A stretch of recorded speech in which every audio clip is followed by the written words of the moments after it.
Friends, आप सबका फिर से वेलकम है my YouTube channel Vikas Kumar classes. Today I am here with the second part of chapter first class 8 science crop production part 2। First chapter में जब हम लोग फर्स्ट वीडियो बनाए थे तो वहाँ पे डिस्कस किए थे, ढेर सारी बातें थी। और जो हमारा जो लास्ट टॉपिक था जहाँ पे हम लोग थे और जिसके बारे में बात कर रहे थे, वो लास्ट टॉपिक क्या था? तो वो था स्टेप्स या मेथड्स ऑफ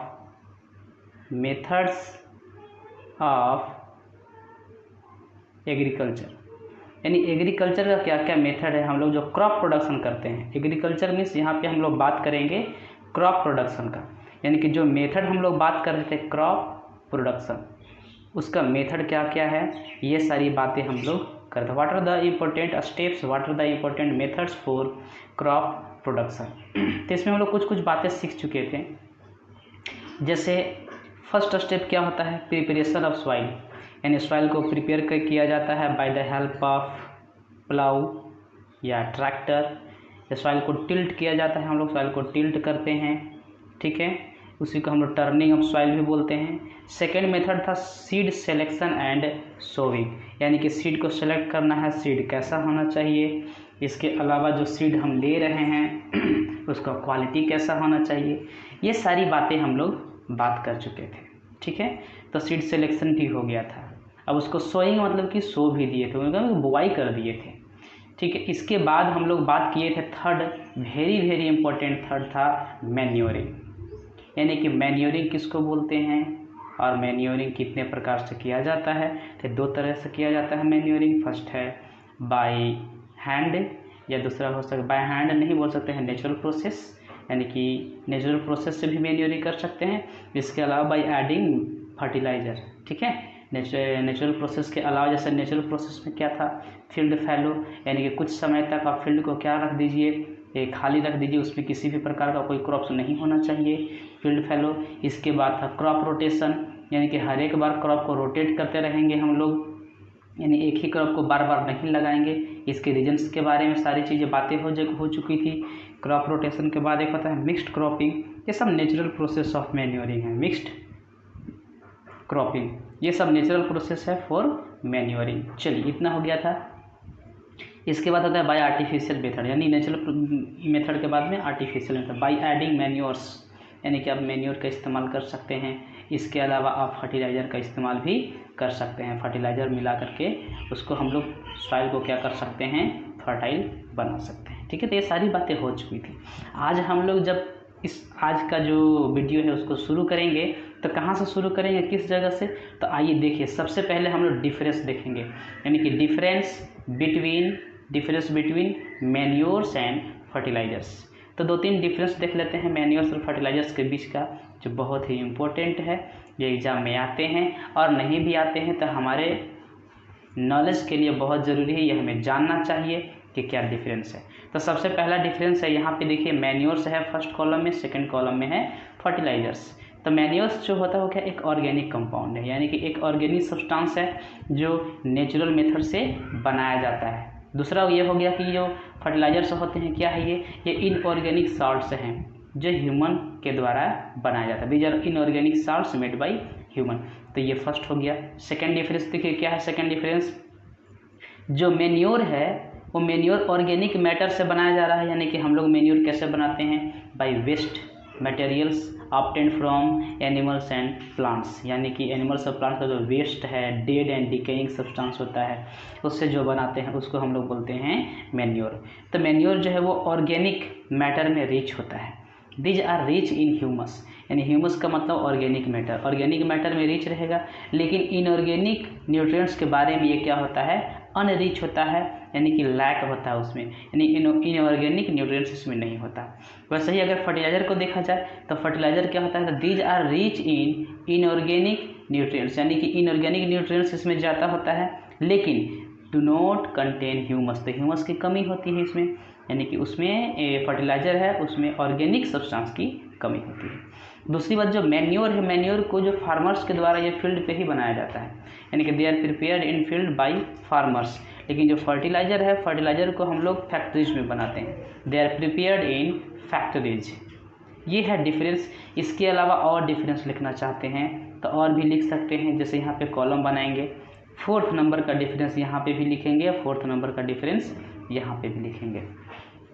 जो मैन्योर है क्या होता है, मैन्योर जो होता है बिल्कुल ये इको फ्रेंडली है, यानी कि इन्वायरमेंट के लिए कोई भी नुकसान नहीं देता है, इको फ्रेंडली है।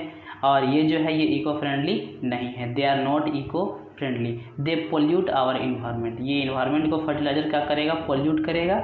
लेकिन जो मैन्योर है they don't pollute our environment. इसके अलावा और अगर हम बात करें मैन्योर का तो देखिए ये हमारे हेल्थ के लिए, जो मैन्योर्स हैं हेल्थ के लिए किसी भी प्रकार का कोई भी बैड इफेक्ट प्रोवाइड नहीं करते हैं, they don't effect our health. लेकिन फर्टिलाइज़र क्या है, फर्टिलाइज़र हमारे हेल्थ को इफेक्ट करता है। तो कुछ और लिख सकते हैं अगर आप लिखना चाहते हैं तो चलिए आगे देखते हैं। Next step is what, next topic is irrigation. What do mean by irrigation, ये सारी चीज़ें हम लोग इसमें सीखेंगे। इरिगेशन किसको बोलते हैं, तो जैसा सबको पता है इरिगेशन को हम लोग सिंचाई कहते हैं। सिंचाई यानी कि जो हमारा क्रॉप्स है, क्रॉप्स को हम लोग क्या प्रोवाइड करेंगे, वाटर प्रोवाइड कराते हैं, उसी को क्या बोला जाता है, इरिगेशन बोलते हैं। ठीक है, ये बोलते हैं सिंचाई। तो अगर कोई भी क्रॉप है तो उसको वाटर की तो ज़रूरत होगी, बिना वाटर का वो ग्रो कैसे करेगा। यानी कि इरिगेशन का मतलब supplying water to crops in the field at right time, यानी कि सही समय पे राइट टाइम पे क्या होना चाहिए, क्रॉप्स को मिलना चाहिए वाटर। अगर वाटर सही समय पे मिल रहा है तो बहुत अच्छा है, वो अच्छे से ग्रो करेगा। लेकिन अगर वाटर की कमी हो जाएगी तो अच्छे से ग्रो नहीं कर पाया। यानी कि irrigation is a process which include supplying of water to the crops in the field. Field में हम लोग क्या करते हैं, एट राइट टाइम, ठीक है, एंड एट राइट क्वांटिटी। अब इसमें ऐड करेंगे तो supplying of water to crops in the field at right time and at right quantity is known as irrigation. अब ये जो इरिगेटेड लैंड है, अगर आप उसमें वाटर दे रहे हैं तो सीधी सी बात है कि उसका इल्ड यानी कि उसका प्रोडक्शन क्या होगा, बहुत ज़्यादा होगा, क्रॉप्स का प्रोडक्शन ज़्यादा होगा। किसके कंपैरिजन में, नॉन इरिगेटेड लैंड, जहाँ पे पानी की सुविधा नहीं है, जहाँ पे क्रॉप्स को प्रोवाइड नहीं किया जा रहा है वाटर का सप्लाई, तो उसके कंपैरिजन में इरिगेटेड लैंड का जो क्रॉप प्रोडक्शन होता है वो ज़्यादा होता है। लेकिन हमारे कंट्री में अगर बात किया जाए तो लार्ज नंबर ऑफ फार्मर्स ऐसे हैं, बहुत सारे फार्मर्स ऐसे हैं जो इरिगेशन के सिर्फ और सिर्फ रेन पे डिपेंड करते हैं, यानी कि वर्षा का पानी है भगवान के भरोसे, यानी कि इरिगेशन का कोई यहाँ पे अच्छे से कोई सुविधा नहीं है, बोल सकते हैं कि यहाँ पे कोई साधन नहीं है। इस कारण से रेन के ऊपर ही डिपेंड करते हैं इरिगेशन के लिए। और रेन के बारे में क्या है कि रेन जो होता है वैरिज करता है, यानी कि हमेशा एक समय एक जो ज़रूरत होता है उस समय बारिश नहीं होती। इसके अलावा बोल सकते हैं कि वहाँ पे राइट क्वांटिटी में नहीं होता है, यानी कि अलग अलग अमाउंट में कभी बहुत ज़्यादा हो जाता है, कभी बहुत कम हो जाता है, यानी वैरी करता है। राइट अमाउंट में वाटर एट राइट टाइम पे बारिश नहीं होते। इस कारण से क्या होता है कि ये बहुत ही ज़रूरी हो जाता है, it is very important for farmers to supply water regularly to the crops. इसलिए क्रॉप्स को एक रेगुलर इंटरवल पे वाटर दिया जाए। आगे देखिए यहाँ पे क्या लिखा हुआ है कि जब वाटर को रिक्वायर्ड होता है फॉर इरिगेशन के लिए, यानी कि जब फसल को पानी देना है तो ये कहाँ से लिया जाएगा, तो इसका आप रिवर से इस्तेमाल कर सकते हैं। रिजर्वायर, रिजर्वायर का मतलब एक ऐसा जगह है जहाँ पे वाटर को स्टोर करके रखा जाता है, यानी कि वाटर को स्टोर कर रखते हैं, उस जगह से आप वाटर ले सकते हैं। लैक्स हो गया, झील है, पॉन्ड्स हैं, वेल्स हैं, या फिर ट्यूब वेल्स है। ट्यूब वेल्स यानी कि अंदर से हम लोग बोर करते हैं, ये जो बहुत बड़ा बोर होता है जिसको हम लोग बोलते हैं डीप बोरिंग, वहाँ से वाटर निकाल सकते हैं और खेतों में दे सकते हैं। अब इसको डिलीवर कैसे किया जाता है, फील्ड में डिलीवर करते हैं इरिगेशन कैनल के द्वारा, यानी कि एक कैनल बना दिया गया है, एक परमानेंट कैनल है, उसके कारण से वाटर को उसी से होकर के वाटर को सप्लाई किया जाता है। इसके अलावा पंप के द्वारा भी सप्लाई कर सकते हैं, जैसे हम लोग रिवर से वाटर लेना चाहते हैं, रिजर्वायर से लेना चाहते हैं, लेक से, पॉन्ड से, तो यहाँ पे हम लोग किससे इस्तेमाल करेंगे, तो ये हम लोग इस्तेमाल करेंगे पंप के द्वारा, यानी कि पंप से हम लोग उसको वाटर को फील्ड में सप्लाई करते हैं। ट्यूबवेल है तो ट्यूबवेल से भी जैसे पंप का इस्तेमाल करके हम लोग उसका वाटर को खेतों तक पहुँचा सकते हैं। अब ये कैसे operate, which is operated by using electric और डीजल पंप। ये हो सकता है बिजली से चलने वाला पंप हो, या हो सकता है डीजल से चलने वाला पंप हो। And then guided to the field through channels, यानी कि चैनल्स बने होते हैं, पाइप के द्वारा भी दे सकते हैं, जब भी बात की हम लोग इरिगेशन कैनल्स के द्वारा भी आप दे सकते हैं। तो अब यहाँ पे देखेंगे what are the different methods of irrigation, यानी कि मेथड्स ऑफ इरिगेशन हम लोग बात करेंगे आज के समय में। पहले के समय में जो था, जो चलते आ रहा हो तो है ही, यानी कि वाटर को फील्ड की तरफ गाइड कर दीजिए, वो पूरे क्रॉप्स में वाटर चला जाएगा और इरिगेट हो जाएगा। लेकिन अभी जो है जो न्यू मेथड है, न्यू मेथड में हम लोग यहाँ पे बात करेंगे, देखिए स्प्रिंकलर सिस्टम। यहाँ पे देखेंगे स्प्रिंकलर सिस्टम। स्प्रिंकलर सिस्टम क्या है, तो सबसे पहले फिगर समझ लेते हैं, ध्यान से देखेंगे फिगर। ये देखिए ये ट्यूबवेल है, यहाँ पे देखेंगे ये जो फर्स्ट फिगर है ये क्या है, एक ट्यूबवेल है, यानी कि यहाँ पे ट्यूबवेल लगा हुआ है और यहाँ से अंदर से ये मोटर होता है। मोटर से हम लोग वाटर को नीचे से ग्राउंड से लाते हैं और इसको ये यहाँ पे छोड़ देते हैं। और ये एक बोल सकते हैं कि एक प्रकार का क्या है, एक छोटा सा एक फार्मर के लिए, एक किसान के लिए बोल सकते हैं डैम का काम कर रहा है। ठीक है, वहाँ पे पानी आता है और इसके बाद ये जो चैनल्स बने हैं इसको हम लोग इरिगेटिंग कैनल्स बोल सकते हैं, चैनल्स बोल सकते हैं। चैनल्स की मदद से खेतों तक पहुंच जाता है। जो अभी हम लोग बात कर रहे हैं स्प्रिंकलर सिस्टम का, तो देखिए यहाँ पे सेकेंड फिगर जो है ये है second figure, this is the second figure. ये स्प्रिंकलर सिस्टम का एग्जाम्पल है। आप यहाँ पे ध्यान से देखेंगे स्प्रिंकलर सिस्टम में क्या होता है कि ये इस जगह पे देखिए, इस जगह पे यहाँ पे एक रिवॉल्विंग क्या होता है, नोजल्स लगा हुआ होता है। रिवॉल्विंग का मतलब कि वो गोल गोल घूमते रहेगा, गोल गोल घूमते रहेगा और यहाँ पे नोजल्स हैं। उस नोजल से वाटर जो है बिल्कुल रेन के जैसा, जैसे बारिश होती है उसके जैसा वाटर है कि खेतों में ऊपर से नीचे मिट्टी पे गिरता है। तो ये स्प्रिंकलर सिस्टम है, नोजल्स होते हैं, रिवॉल्विंग नोजल्स का इस्तेमाल किया जाता है। थर्ड फिगर और देख लीजिए, यहाँ पे एक थर्ड फिगर एक और है, इस फिगर को भी समझने की कोशिश कीजिए। ये क्या है, तो इसको बोलते हैं हम लोग ड्रिप इरिगेशन। ये किसका एग्जाम्पल है, तो ये ड्रिप इरिगेशन का एग्जाम्पल है। इसमें क्या है कि देखिएगा पाइप्स यहाँ पे दिखाई देंगे आपको, ये सारे जो हैं व्हाइट कलर का देख रहे हैं, ये सारे क्या है, पाइप्स हैं। ठीक है, और इस पाइप में क्या होता है कि वाटर आता है और ये डायरेक्टली पाइप जो है उसका एक एंड एक क्रॉप्स के यानी कि जो प्लांट्स है, प्लांट्स के रूट तक वो पहुंचता है और वहां पहुंचने के बाद डायरेक्टली ड्रॉप बाय ड्रॉप, यानी कि ड्रॉप बाय ड्रॉप वाटर कहाँ पे देता है, तो रूट्स में, डायरेक्टली रूट्स को सप्लाई करता है। ठीक है, इसमें क्या होता है कि इस प्लांट को तो वाटर मिल रहा है, ये पूरे ये जो बाकी जो सॉइल बच गया इसको वाटर नहीं मिल रहा, यानी कि इसमें वाटर का क्या किया जाता है, कंजर्व किया जाता है, यानी कि वाटर को बचा जाता है, वाटर को वेस्ट होने से बचा जाता है। यानी कि डायरेक्टली उतना ही पानी दिया जाता है जितना कि प्लांट्स की आवश्यकता है और डायरेक्टली रूट्स को दिया जाता है। तो इसको बोलते हैं हम लोग ड्रिप इरिगेशन बोलते हैं।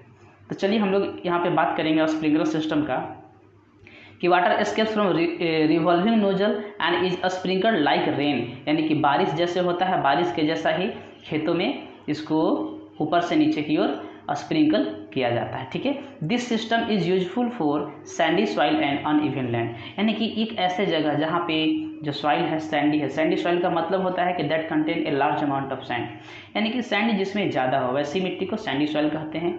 और जहाँ पे जो लेवल ग्राउंड नहीं है, यानी कि अनइवन ग्राउंड है, अनइवन का मतलब कि ऊंची नीचे स्लोप टाइप का है। ठीक है, कहीं ज़्यादा कहीं कम, तो वाटर उस जगह पे हम लोग क्या कर सकते हैं, वाटर को डायरेक्टली फील्ड में नहीं इस्तेमाल कर सकते हैं, क्योंकि अगर अनइवन ग्राउंड होगा तो वाटर के फ्लो के साथ सॉइल को भी फ्लो कराएगा, वहाँ पे सॉइल इरोजन होता है। इस कारण से अनइवन ग्राउंड में स्प्रिंकलर सिस्टम का इस्तेमाल किया जाता है। अब देखिए यहाँ पे ड्रिप इरिगेशन की बात किए थे कि water is allowed to fall drop by drop, यानी कि वाटर को अलाउ किया जाता है ड्रॉप बाई ड्रॉप, क्या करता है, वो फॉल करता है from a pipe just near the root of the plant, plant के नज़दीक जो रूट है उसी के नज़दीक में वाटर को ड्रॉप बाय ड्रॉप फॉल कहा जाता है। ये बहुत ही एक्सपेंसिव होता है, यानी कि उस पूरे फील्ड में, पूरे खेत में पाइप को इंस्टॉल कराना है और उसमें कुछ सिस्टम्स हैं, वो सिस्टम्स को इंस्टॉल कराना है, जिस कारण से ये क्या हो जाता है, एक्सपेंसिव हो जाता है और सारे फार्मर इसका इस्तेमाल नहीं कर सकते हैं। ये पहली बात हो गई।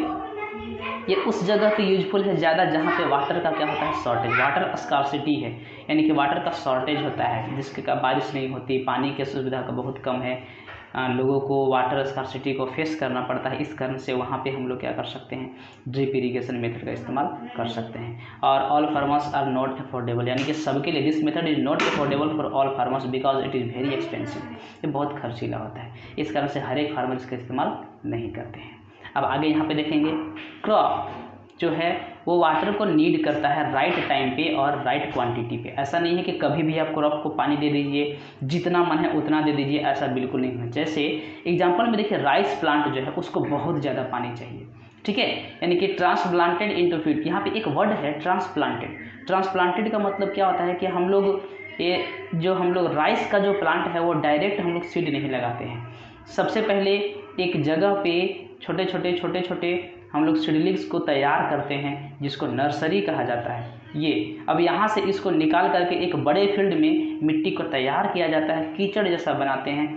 इसके बाद यहाँ पे हम लोग प्लांट्स को दूर दूर क्या करते हैं, लगा देते हैं। ठीक है, इसको बोलते हैं ट्रांसप्लांटेशन, यानी कि यहाँ से कबाड़ना है और दूसरे जगह पे लगाना है। नर्सरी से निकाल करके फील्ड में उसको ट्रांसप्लांट कर देना है। ठीक है, तो ट्रांसप्लांट किया जाता है फील्ड में फुल ऑफ वाटर, यानी वैसा फील्ड होना चाहिए जिसमें वाटर भरपूर है, बहुत ज़्यादा वाटर है, उस जगह पे हम उसको लगाएंगे। लेकिन अगर बात एक चीज़ और है, एंड नीड्स कंटिन्यूअस इरिगेशन, यानी कि उसको बराबर लगातार पानी मिलते रहना चाहिए। पानी के मतलब कि राइस जो है एक ऐसा क्रॉप है जिसको बहुत ही अधिक वाटर की ज़रूरत होती है, इसीलिए इसको हम लोग बारिश के समय मानसून पीरियड में इसको लगाया जाता है। दूसरा है वीट। वीट को ज़्यादा वाटर की ज़रूरत नहीं है, not require so much water. इसको वाटर उस समय चाहिए जब ये ग्रो करता है, यानी कि at a specific time during its growth, जब ये ग्रो करने लगता है तो उस समय इसको वाटर देने की जरूरत है, फर्स्ट टाइम। सेकेंड टाइम जब उसमें सीड्स बनने शुरू होते हैं, यानी कि जब उसमें फल लगने लगते हैं, गेहूँ लगने लगता है, तो उस समय वाटर देने की जरूरत है। यानी कि 2 टाइम की वाटर की ज़रूरत होती है, बहुत कम वाटर चाहिए। इस कारण से इसको हम लोग क्या बोलते हैं, रबी क्रॉप्स बोलते हैं, और ये ठंड के समय में लगाया जाता है। अब यहाँ पे देखिए आगे क्या लिखा हुआ है, कि आगे है कि besides providing the right amount of water it is necessary to have adequate drainage in irrigated field, यानी कि राइट क्वांटिटी में तो देना ही है, वाटर जो है वो पूरा मिलना चाहिए। इसके अलावा उस फील्ड में एक क्या है, ड्रेनेज सिस्टम भी होना चाहिए, यानी कि एडिक्वेट ड्रेनेज सिस्टम होना चाहिए इरिगेटेड लैंड में, ताकि जो एक्सेस वाटर है वो आसानी से निकल सके। अगर एक्सेस वाटर है और अब वो नहीं निकल रहा है फील्ड से, तो वो फील्ड में जमा रहेगा, और जब फील्ड में जमा रहेगा तो उसको बोलते हैं हम लोग वाटर लॉजिंग। वाटर लॉजिंग बोला जाता है, वाटर लॉज्ड फील्ड कहा जाता है। ठीक है, if a field is supplied with excess water, यानी कि अगर हम फील्ड में बहुत ज़्यादा वाटर दे दिए, ढेर सारा वाटर दे दिए हैं, तो उसको वाटर लॉज्ड बोला जाता है। अब वाटर लॉजिंग से होता क्या है, वाटर लॉजिंग को समझिए। सपोज कीजिए ये सॉइल का अपर सरफेस है और यहाँ पे ये सॉइल है इस जगह पे, तो इस सॉइल में क्या होता है कि सॉइल के अंदर में एयर होते हैं, एयर का मॉलिक्यूल्स होता है, ये सारे क्या हैं, एयर्स हैं। मतलब कि अगर सॉइल के अंदर एयर नहीं रहेगा तो जो प्लांट है, प्लांट का रूट ब्रेथ कहाँ से करेगा, प्लांट का रूट जो होता है उसका जड़, वो ब्रेथ यानी कि सांस कहाँ से लेता है, तो उसी ऑक्सीजन का इस्तेमाल करता है जो उस सॉइल के अंदर होता है, यानी कि यहाँ से ये ऑक्सीजन का इस्तेमाल करेगा। और यहाँ पे ढेर सारा वाटर भर गया, यानी कि बहुत सारा वाटर आ गया यहाँ पे, तो जब जैसे ही ये वाटर आएगा तो इसकी जो सॉइल के बीच का जो जगह था वो उस स्पेस को कौन फिल कर लेगा, तो उस स्पेस को वाटर फिल कर लेगा, और जो एयर है वो सब बाहर निकल जाएगा, यानी कि एयर को सबको कहाँ निकलना पड़ेगा, बाहर। तो सारा एयर कहाँ चला जाएगा, बाहर चला जाएगा। जब एयर बाहर चला जाएगा तो रूट्स को ब्रेथ करने के लिए ऑक्सीजन नहीं मिल पाएगा, जिससे प्लांट डाई कर सकता है, प्लांट मर सकता है। इसीलिए वाटर लॉस्ड नहीं करना है, और इससे हमारा क्रॉप का प्रोडक्शन इफेक्टिव हो, मतलब कि वो अफेक्ट हो जाएगा, यानी कि कम प्रोडक्शन होगा। ठीक है, तो यहाँ पे लिखा हुआ है यहाँ कि it also increases the amount of salt. इसके अलावा एक चीज़ और है कि बहुत ही अधिक एक्सेस क्वांटिटी में अगर वाटर सप्लाई करते हैं तो उस सॉइल में सॉल्ट का कंटेंट बढ़ जाता है, यानी कि वो सॉल्टी सॉइल हो जाता है। इस कारण से वो हमारे क्रॉप्स के लिए हार्मफुल होता है। अगला देखिए, ये हमारा था इरिगेशन, तो इरिगेशन खत्म होता है। इरिगेशन के बाद नेक्स्ट है weeding. What do you mean by weeding, weeding किसको बोलते हैं, तो वीडिंग को समझिए। यहाँ पे ये वीडिंग क्या है, तो वीड्स क्या होते हैं, वीड्स जो होते हैं वो अनवांटेड प्लांट्स हैं, यानी कि ये एक ऐसे प्लांट्स हैं जो हमें ज़रूरी नहीं है, वी डोंट रिक्वायर देम। ठीक है, लेकिन ये जो क्रॉप के साथ में अपने आप ऑटोमेटिक क्रॉप के साथ में ग्रो कर जाते हैं, यानी क्रॉप के साथ में वो निकल आते हैं, that grow along with the crops, यानी कि क्रॉप्स के साथ में ग्रो हो जाते हैं। जब वो भी तो एक प्लांट है, वीड है, अनवांटेड प्लांट है, ठीक है ना, तो उसको भी क्या चाहिए, उसको भी सनलाइट की ज़रूरत है, उसको भी मिनरल्स चाहिए, उसको भी वाटर चाहिए, उसको भी ऑक्सीजन चाहिए, ये सारी चीज़ें चाहिए। तो जो हमारा जो मेन क्रॉप है ना, जो मेन क्रॉप है उसके साथ में कम्पीट करता है, यानी कि कंपटीशन करता है, यानी कि उसके सारे न्यूट्रिएंट्स को ये भी इस्तेमाल करता है। तो इससे हमारा जो क्रॉप का जो है यील्ड, यानी कि क्रॉप का प्रोडक्शन वो रिड्यूस कर जाता है। इसके अलावा ये भी बात है कि ये अनवांटेड प्लांट्स जिसको हम लोग वीड बोलते हैं, unwanted plants that grow along with the main crop are called weeds. अब ये जो वीड होता है ये वेरी फास्टली ग्रो करता है, दे स्प्रेड वेरी फास्ट, यानी कि तेजी के साथ, यानी कि क्रॉप के कंपैरिजन में देखा जाता है ये बहुत ही ज़्यादा तेजी के साथ में ग्रो करता है। तो इसीलिए ज़रूरी है कि it is necessary to remove them from time to time, यानी कि समय के साथ में इसको क्या करना है, फील्ड से रिमूव कर देना है, फील्ड से उसको क्या कर लीजिए, निकाल दीजिए, ताकि सारा का सारा न्यूट्रिएंट्स जो है वो किसको मिल सके, तो सारा का सारा न्यूट्रिएंट्स जो है वो प्लांट को मिल सके। अब यहाँ पे आप देखिए मैं बता रहा हूँ कुछ जो कॉमन वीड्स हैं। ये देखिए एमेरेंथस, यहाँ पे ये एमेरेंथस है, एक कॉमन वीड है जो लगभग हर एक सीजन में और हर एक प्रकार के क्रॉप्स के साथ में ग्रो हो जाता है। इसके अलावा वाइल्ड ओट है, वाइल्ड ओट भी आता है, और ये जो ग्रास है ये भी कॉमन क्या बोलते हैं वीड्स हैं जो हर एक प्लांट के साथ में ग्रो कर जाते हैं, एमेरेंथस, वाइल्ड ओट और ग्रास। इसके अलावा एक और है केनोपोडियम, ये देखिएगा केनोपोडियम भी है, ये जनरली हर एक के साथ में नहीं, ये सीजन टू सीजन एक पार्टिकुलर सीजन में ग्रो करता है, यानी कि उसको केनोपोडियम हम लोग बोलते हैं। ठीक है, वाइल्ड ओट याद रखिएगा, ग्रास याद रखिएगा, एमेरेंथस है, एमेरेंथस याद रखना है, और एक केनोपोडियम है वो याद रखना है। इसके अलावा देखिएगा कि कुछ इंस्ट्रूमेंट्स जिसका इस्तेमाल किया जा सकता है वीडिंग में, यानी कि जो अनवांटेड प्लांट्स है उसको निकालने में हम लोग इसका इस्तेमाल करते हैं। सबसे पहली बात बाई हैंड, आप हाथ से इस्तेमाल कर सकते हैं, यानी कि हाथ है, प्लांट है, उसको जड़ से कबाड़ दीजिए, यहाँ पे अनवांटेड प्लांट है कबाड़ दीजिए। इसके अलावा ट्रॉवेल का इस्तेमाल कर सकते हैं, ये ट्रॉवेल का मतलब खुरपा बोलते हैं हम लोग, ठीक है, तो ट्रॉवेल का इस्तेमाल कर सकते हैं उसको अनरूट करने के लिए, कबाड़ने के लिए। इसके अलावा एक हैरो है, यानी कि हैरो का भी इस्तेमाल कर सकते हैं, यहाँ पे देख सकते हैं मिट्टी को थोड़ा सा ढीला करने के लिए, लूज करने के लिए इसके टीथ का इस्तेमाल करते हैं और प्लांट को कबाड़ देते हैं। ठीक है, अब आगे देखिए, इसके बारे में बहुत सारी बातें हम लोग जानेंगे, देखेंगे। देखिए क्या है कि different types of weeds grow with different crops, यानी कि अलग अलग क्रॉप के साथ में अलग अलग प्रकार का जो वीड ग्रो करता है। इसके अलावा ये भी है they also vary place to place and time to time and season to season, यानी समय के साथ और जगह जगह के साथ हर एक जगह पर हो सकता है कि अलग अलग प्रकार का वीड ग्रो करता हो। एमेरेंथस जो है वेरी कॉमन है, ये लगभग which grow with almost every crop, यानी कि हर एक क्रॉप के साथ में क्या होता है ये ग्रो करता है। एमेरेंथस इज अ कॉमन, यानी कि मोस्ट कॉमन वीड, याद रखना है। अब यहाँ पे what do you mean by weeding, weeding किसको बोलते हैं, तो वही वीड को हटा देना, यानी कि वीड को क्या करना है, हटा लेना है। कहाँ से हटा लेना है, तो वीड को आप प्लांट से कबाड़ लीजिए तो उसको बोलते हैं weeding. The process of removing weed from field is called weeding. तो वीडिंग को हम लोग कैसे कर सकते हैं, तो हैंड से कर सकते हैं, manually by pulling the weed out by hand, यानी कि वहाँ से कबाड़ कर उसको अनरूट कर दीजिए। इसके अलावा आप ट्रॉवेल का इस्तेमाल कर सकते हैं या फिर हैरो का इस्तेमाल कर सकते हैं टू अपरूट, तो मैंने अपरूट करना मतलब कबाड़ देना। ठीक है, अब आगे देखिए यहाँ पे वीडिंग, यहाँ पे वीडिंग कैन बी यहाँ पे weeding is also done by spraying special chemicals, यानी कि कुछ ऐसे मतलब कि टेक्नोलॉजी है, कुछ ऐसे दवा हैं उसका स्प्रे कीजिएगा, तो वो स्प्रे जब करते हैं ना, तो वीडिंग को जब स्प्रे किया जाता है तो वो सिर्फ जो अनवांटेड प्लांट्स है उसी को इफेक्ट करता है। यानी कि कहने का मतलब ये है कि जो अनवांटेड प्लांट को दवा इफेक्ट करेगा, लेकिन जो मेन क्रॉप है मेन क्रॉप को इफेक्ट नहीं करता है। यहाँ पे ये बात ध्यान देने वाली है, ये मेन क्रॉप को डैमेज नहीं करता है, ये सिर्फ और सिर्फ किसको डैमेज करता है, वीड को डैमेज करता है।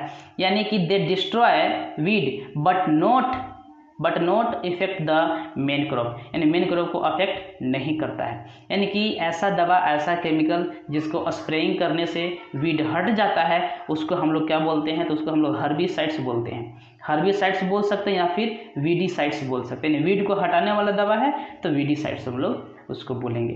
तो कुछ कॉमन वीडीसाइड्स हैं, कुछ कॉमन दवा है जिसका नाम याद रखना है। सबसे पहला है डेलेपॉन, ये देखिए ये डेलेपॉन हो गया।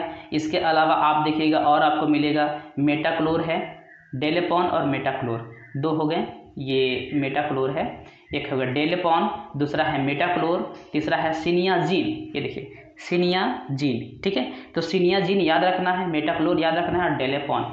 ठीक है, ये डेलेपॉन, मेटाक्लोर, सिनियाजीन। अगर ये क्वेश्चन है एक्सरसाइज में कि आप वीडीसाइड्स का या हर्बिसाइड्स का नाम बताइए, तो डेलेपॉन, मेटाक्लोर और सिनियाजीन आप 1 2 बार 3 बार 4 बार अब बोलिएगा या लिखिएगा इसका स्पेलिंग तो याद हो जाएगा। ठीक है। अब आगे देखेंगे, हाउ एवर वीडिसाइड्स यानी कि जो केमिकल्स हैं जो वीड को हटाने के लिए इस्तेमाल करते हैं वो सही नहीं है, वो पॉइजनस होते हैं। आप हैंड के साथ में पिक करते हैं तो बहुत अच्छा, उससे कोई नुकसान नहीं, लेकिन अगर आप हार्मफुल केमिकल्स को स्प्रे करते हैं तो ये पॉइजनस हो सकते हैं। यानी कि ये जो पॉइजनस किसके लिए है, तो ग्राउंड के लिए भी, ग्राउंड में मिक्स हो जाते हैं, और जो स्प्रे कर रहा है तो उसकी हेल्थ के लिए भी नुकसानदायक होता है, ठीक है। तो weedicides are poisonous and the grain must be properly washed before being consumed, यानी कि जो आप इस्तेमाल किए हैं वीडिसाइड्स जिस क्रॉप पे, वहाँ से अगर ग्रेन को लाते हैं तो उसको एक बहुत अच्छी तरह से वॉश करना है, ठीक है। तो वॉश करिएगा, इसके बाद में उसका इस्तेमाल हम लोग कर सकते हैं, ऐसे नहीं कर सकते। दूसरी बात ये है कि जब वीडिसाइड का आप पॉइजनस है तो जब इसको स्प्रे करते हैं यानी कि उसको छिड़काव करते हैं, यहाँ पे देखिए, यहाँ पे एक जो पर्सन है, यहाँ ध्यान से देख सकते हैं आप, ये जो पर्सन आपको दिखाई दे रहा है ये एक स्प्रेयर के मदद से इसके पीठ पे जो दिख रहा है यहाँ पे ये वीडिसाइड्स भी हो सकता है। इसके अलावा उस पर जो कीड़े मकोड़ों को हटाने वाला जिसको हम पेस्टिसाइड्स बोलते हैं, इंसेक्टिसाइड्स बोलते हैं, ठीक है, ये भी हो सकता है। इसका जब छिड़काव किया जाता है तो ये एयर में मिक्स होता है, और एयर में मिक्स होने के बाद ये नाक के द्वारा या फिर मुंह के द्वारा अंदर जा सकता है और ये ह्यूमंस को क्या कर सकता है, इफेक्ट कर सकता है। इसलिए इसका जब स्प्रेइंग किया जाता है तो स्प्रेइंग करते समय नाक को और मुंह को बिल्कुल कपड़े से बांध लेना है, इसके बाद में इस्तेमाल करना है। चलिए आगे देखते हैं हम लोग यहाँ पे क्या है, नेक्स्ट देखेंगे। They should be careful while spraying या वाइल यूजिंग वीडिसाइड, यानी जब वीडिसाइड का इस्तेमाल करते हैं तो केयरफुल रहना है। ये एडवाइस दिया जाता है कि उनका जो माउथ होना चाहिए, नोज होना चाहिए, कपड़े से क्या होना चाहिए, कवर होना चाहिए जब आप क्या कर रहे हैं, स्प्रेइंग कर रहे हैं। अब यहाँ पे ध्यान से देखेंगे, एक रिसर्च है, जैसे केमिकल्स है ना, केमिकल्स तो आप इस्तेमाल किए वीड को हटाने के लिए, वो चलिए सही बात है, लेकिन ये अगर इसके जगह पे कुछ ऐसा चीज़ इस्तेमाल किया जाए जिससे कोई नुकसान ना हो, यानी कि ना ह्यूमंस को नुकसान हो ना किसी एनिमल्स को नुकसान हो, ठीक है। दूसरी बात ये भी मैं बताना चाह रहा हूँ कि अगर आप वीडिसाइड यानी कि हर्बिसाइड का इस्तेमाल किए हैं, वहाँ पे कुछ ग्रास है, उस ग्रास को आप पशुओं को खाने के लिए, एनिमल्स को फॉडर के रूप में इस्तेमाल करते हैं, तो उसको बहुत अच्छी तरह से धोना पड़ेगा। यानी उस ग्रास को भी जो एनिमल का फॉडर है, खाना है, उसके लिए भी आपको उसको अच्छे से धो करके तब एनिमल्स को देना होगा, नहीं तो वो एनिमल्स को भी क्या कर सकता है, इफेक्ट कर सकता है। तो इसके लिए रिसर्च को किया जा रहा है, रिसर्च साइंटिस्ट के द्वारा research for evolving safer method to kill weed is going on, यानी कि वीड को ख़त्म करने के लिए जो अनवांटेड प्लांट्स हैं उसको ख़त्म करने के लिए एक सेफर मेथड को डेवलप करने का कोशिश चल रहा है। उसको अभी पूरा सक्सेसफुली बोला जाए तो नहीं हुआ है, नहीं तो ज़रूर आ जाता। अभी तक उसका एक्सपेरिमेंट हो ही रहा है। ये क्या है, इसमें होता क्या है, ध्यान से समझेंगे। इसमें क्या होता है मैं बता रहा हूँ। इसमें ये है कि जो इंसेक्ट हैं, माने कुछ कीड़े ऐसे हैं जो सिर्फ और सिर्फ एक स्पेसिफिक वीड को ही अटैक करते हैं, यानी कि एक ऐसे कीड़े हैं, एक ऐसे इंसेक्ट्स हैं जो उस वीड को ही खाएगा जो हमारे लिए अनवांटेड है।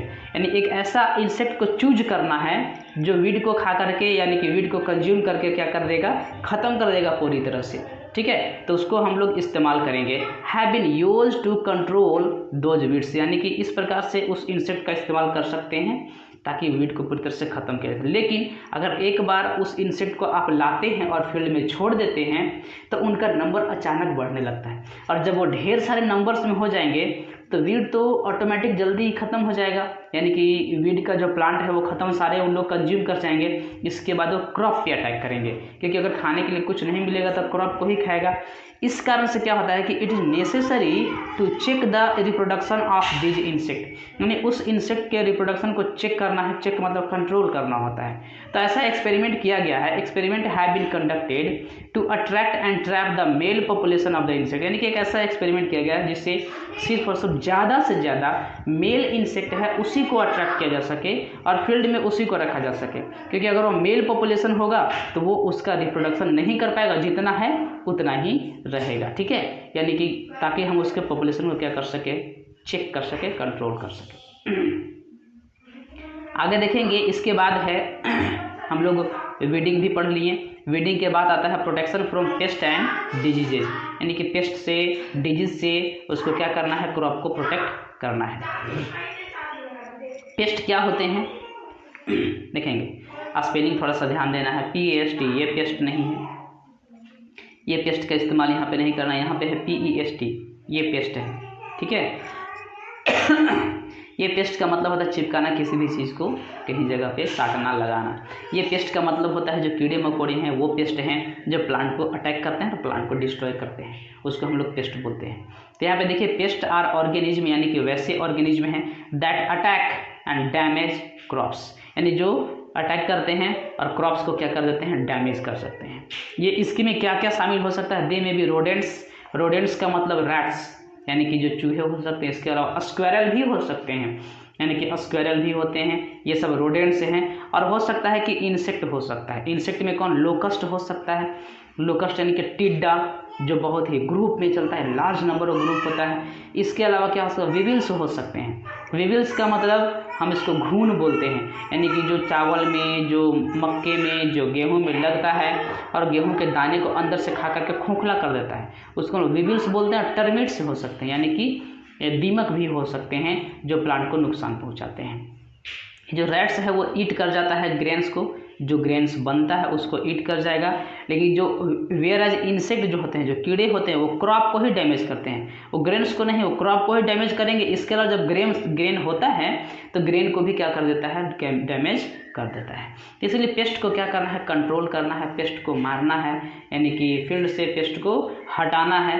तो paste can be controlled by pesticide, यानी कि दवा है, केमिकल्स है, उसका स्प्रेइंग करते हैं, उसको बोलते हैं pesticides, which are poisonous chemicals. वो पॉइजनस होते हैं, जहरीले होते हैं। जब उसका स्प्रेइंग करते हैं तो पेस्टिसाइड किल कर देता है, किसको, पेस्ट को मार देता है। पेस्ट में दोनों आते हैं, रोडेंट्स भी आ सकते हैं और इंसेक्ट्स भी आ सकते हैं, दोनों।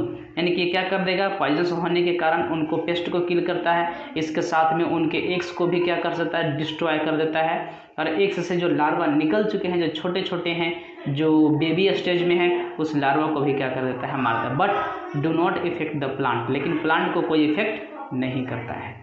अब यहाँ पे ध्यान से देखेंगे इसमें क्या चीज़ें हैं, देखिए पेस्टिसाइड्स में क्या क्या चीज़ें आ सकती है। तो पेस्टिसाइड्स में दीज इंक्लूड इंसेक्टिसाइड्स, यानी कि इंसेक्टिसाइड्स है जो इंसेक्ट को मारता है, यानी कि लोकस्ट है, विविल्स है, टर्मिट्स है, इसको क्या करेगा, किल करेगा, यानी कि which are use to kill insect. अब देखो दूसरा होता है रोडेंटिसाइड्स, रोडेंटिसाइड्स यानी कि जो रोडेंट को मारेगा, यानी कि which are use to kill rodents, यानी कि रोडेंट्स को खत्म करेगा, जैसे रैट्स हो गए, स्क्वायरल्स हो गए, उसको मारने के लिए इस्तेमाल करते हैं। दूसरा ये है कि जो इंसेक्टिसाइड है उसको आप स्प्रे कैसे करेंगे, तो हैंड से भी कर सकते हैं, हैंड ऑपरेटिंग मशीन। जैसे यहाँ पे मैंने एक फिगर दिखाया था, देखिए यहाँ पे ये जो फिगर है, इस जगह पे देखिए ये हैंड ऑपरेटेड मशीन, यानी कि यहाँ पे एक केमिकल्स रखा गया है, ये स्प्रेयर है, स्प्रेयर के मदद से यहाँ पे क्रॉप्स पे क्या किया जा रहा है, इंसेक्टिसाइड्स और पेस्टिसाइड्स को स्प्रे किया जा रहा है, ठीक है। अगर जनरली देखा जाए तो क्रॉप्स पे हम लोग इंसेक्टिसाइड्स का इस्तेमाल करते हैं, ठीक है। और दूसरे रोडेंट को मारने के लिए जब ग्रेन्स बन जाता है, ग्रेन्स तैयार हो जाते हैं, तो जहाँ पे स्टोर करके रखते हैं ग्रेन्स को, वहाँ पे हम लोग रोडेंटिसाइड्स का इस्तेमाल करते हैं चूहे सब को मारने के लिए। अगर मान लीजिए फील्ड बहुत बड़ा है, यानी कि एक बहुत ही दूर में फील्ड फैला हुआ है, तो उसको हैंड से तो हम लोग स्प्रे नहीं कर सकते। तो लो लाइंग एयरक्राफ्ट है, यानी कि जो ऐसा एयरक्राफ्ट जो नीचे यानी कि ज़्यादा ऊंचाई पे नहीं, थोड़ा नीचे की ऊंचाई पे उड़ते हैं, यानी कि उसी जगह से क्या करना है, इसको स्प्रे करना है, ठीक है। तो लो लाइंग एयरक्राफ्ट की मदद से पूरे फील्ड में इंसेक्टिसाइड्स को स्प्रे किया जाता है। चलिए यहाँ पे आप देखेंगे आगे और कुछ बातें हैं। तो they must be spread at appropriate time in the correct dose, appropriate time में सही समय पे, यानी कि देखना है कि उनका जो इंसेक्टिसाइड्स है उनका ग्रो हो रहा है उसी समय तुरंत, यानी कि जब लगे उसी समय। अगर बहुत ज़्यादा हो जाएगा तो क्रॉप को डैमेज करेगा, यानी कि एप्रोप्रिएट टाइम पे होना चाहिए। दूसरी बात करेक्ट डोज में होना चाहिए।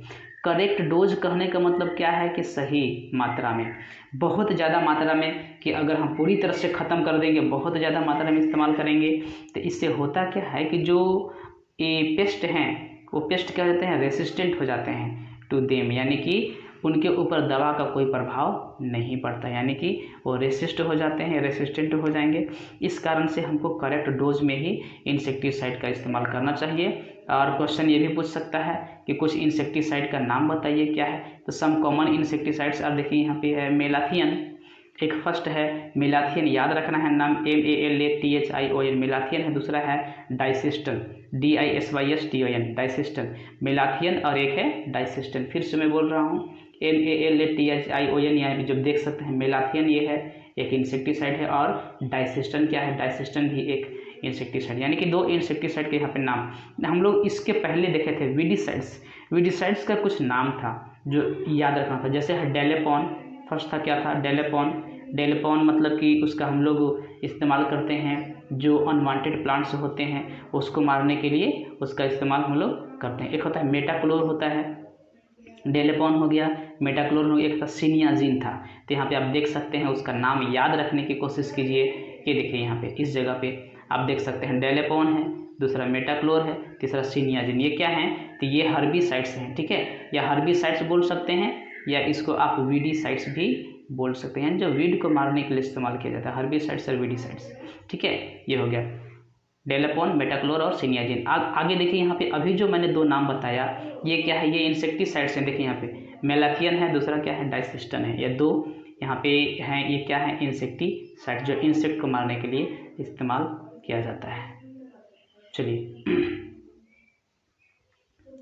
आगे देखेंगे, यहाँ पे देखिएगा यहाँ क्या है कि plants are also damaged by disease, यानी कि प्लांट्स को डिजीज भी होता है, बीमारी भी हो जाता है। बीमारी हो जाएगा तो प्लांट्स ग्रो नहीं कर पाएगा, प्लांट डाई हो सकता है, या अगर डाई नहीं हुआ तो क्रॉप का प्रोडक्शन बहुत ही कम हो जाएगा, क्रॉप का प्रोडक्शन रिड्यूस हो जाएगा, यानी कि बहुत ही ज़्यादा क्या हो जाता है, इफेक्टेड हो जाता है, कम हो जाता है, ठीक है। तो यहाँ पे हम लोग देखते हैं कि क्या क्या डिजीज हैं, कि जैसे ये डिजीज होता किसके कारण से है, तो this disease are cause by fungi, यानी कि फंगी से होगा, दूसरा बैक्टीरिया है, बैक्टीरिया से होगा, तीसरा वायरस है तो वायरस से होगा, ठीक है। ये डिजीज फैलता कैसे है, तो this disease are transmitted through seeds, यानी कि वैसा सीड मैंने सेलेक्ट कर लिया, मैं बात किया था जब सीड सिलेक्शन ऑन सोइंग जो टॉपिक था बात कर रहे थे, कि वैसा सीड जो अनहेल्दी है जिसमें डिजीज है, तो ये बीमारी प्लांट में भी आ सकता है। तो इसीलिए सीड का सिलेक्शन ऐसा करना चाहिए, डिजीज फ्री होना चाहिए, हेल्दी होना चाहिए, ठीक है। तो सीड से भी फैल सकता है, दूसरी बात एयर से भी फैल सकता है, कि अगर किसी प्लांट में है, बगल वाले प्लांट में है, तो वो दूसरे प्लांट में भी हो सकता है। सॉइल है, सॉइल में अगर ये कीड़े मकोड़े हैं जैसे बैक्टीरिया, फंगी, वायरस जो बीमारी फैलाते हैं, अगर सॉइल में है तो प्लांट में भी आ जाएगा। और हो सकता है कि थ्रू इंसेक्ट, यानी कि कीड़े मकोड़े, तो बहुत दूर से जो इंसेक्ट हैं वहाँ से ये बैक्टीरिया, फंगी, वायरस को पकड़ कर लाएँ, और एक हेल्दी क्रॉप था वहाँ पे आकर के इस बीमारी को फैला के चल गए, ठीक है। तो कुछ याद रखिएगा, जैसे वीट मतलब गेहूँ, गेहूँ में फंगल डिजीज है, फंगल डिजीज गेहूँ का है, रस्ट है, और एक है अस्मट, याद रखिएगा अस्मट और रस्ट। इसमें गेहूं की पत्तियां क्या हो जाती है, उसमें धब्बे बन जाते हैं, रेड कलर के, ब्लैक कलर के धब्बे बनते हैं, उसको रस्ट बोलते हैं, अस्मट बोलते हैं, अस्मट या रस्ट, ठीक है। तो दूसरा आप देखेंगे पोटैटो, पोटैटो है ब्लाइट ऑफ पोटैटो, यानी कि पोटैटो का एक नाम है blight of potato, fungal disease ये भी है, फंगस से होता है, यानी कि फंगी से होता है, फंगल डिजीज है। इसमें क्या होता है, पोटैटो जो होते हैं सूखने लगते हैं, पीले हो जाते हैं, ठीक है। तो ब्लाइट ऑफ पोटैटो हो गया, ठीक है। अगला देखिए नेक्स्ट है एक बैक्टीरिया के कारण जो डिजीज होता है, बैक्टीरिया डिजीज, उसका नाम है wilt. Wilt is a disease caused by bacterium, bacterium is a singular, यानी कि यहाँ पे बैक्टीरिया या प्लूरल लिखा हुआ है, लेकिन यहाँ पे बैक्टीरियम क्या है, सिंगुलर है, ठीक है। तो बैक्टीरिया के कारण जो बीमारी होता है विल्ट नाम है उसका। इसमें होता क्या है, ध्यान से समझिएगा, ये विल्ट में क्या होता है कि अगर ये एक सॉइल है और यहाँ पे क्या है, एक प्लांट है, प्लांट के बाद इधर ही इसका ये पूरा ऊपर का पार्ट है, प्लांट का पार्ट, इसके रूट्स होते हैं, ये रूट्स से वाटर एब्जॉर्ब किया जाता है, और ये वाटर एब्जॉर्ब करके धीरे धीरे कहाँ जाता है, वाटर ऊपर की ओर से जाता है, पत्तियों तक पहुँचता है, स्टेम तक पहुँचता है, हर जगह पे वाटर पहुँचता है। और ये वाटर को ले जाने वाला जो पाइप होता है, ध्यान से समझिएगा, वाटर को ले जाने वाला जो पाइप होता है उसको हम लोग जाइलम बोलते हैं, ZYLEM। जाइलम एक पाइप लाइक का स्ट्रक्चर होता है प्लांट में, जो वाटर को नीचे से ऊपर की ओर, वाटर के साथ में मिनरल्स जो होता है, मिनरल्स को भी ऊपर से नीचे से लेकर के ऊपर के पार्ट तक पहुंचाता है, उसको हम लोग बोलते हैं जाइलम।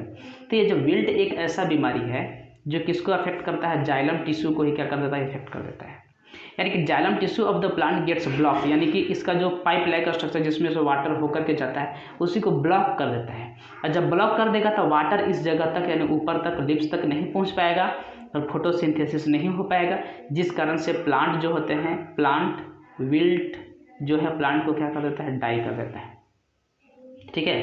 प्लांट में विल्ट दिखने लगेगा, उसका बीमारी दिखने लगेगा लक्षण, और डाई हो जाएगा, यानी कि वो मर जाएगा। और plants can not be remain live because water is not being conducted।